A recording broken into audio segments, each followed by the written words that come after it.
ورقة بورقة تنهمك حنين في لاپەڕە تاريخ لاپەڕە حەنین صحراء سەرقاڵی نۆژەنکردنەوەی پەڕەکانی دەستنووسێکی مێژوویە کە بە 900 ساڵ لەمەوە بەردەگەڕێتەوە.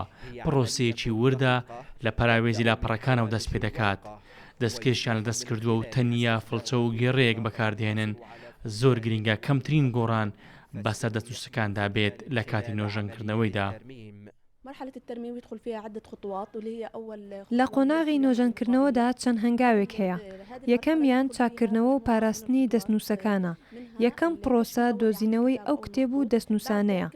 لە دووەم هەنگاودا بەکارهێنانی کۆمەڵێک ئامێری تایبەتمەندە وەکو فڵچە و لۆکەی نەرم و ئەلکوهۆلی پزیشکی و مەقەست و گیرەی تایبەت.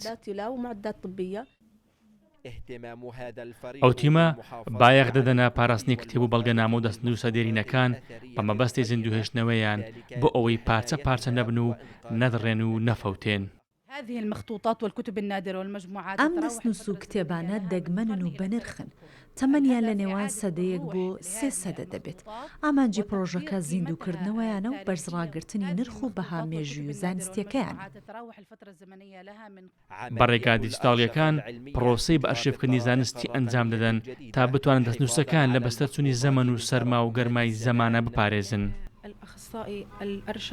پاژەوەی پسپۆڕێکی ئەرشیڤکردن ژمارەیەکی ڕیزبەندی جیهانی بە کتێبەکەیان دەستنووسەکە دەدات. پرۆسەی ئەرشیڤکردن تەواو دەبێت کە ئیشەکە بە ئامێری تایبەت و بە کواڵیتێکی جیهانی دەکرێت.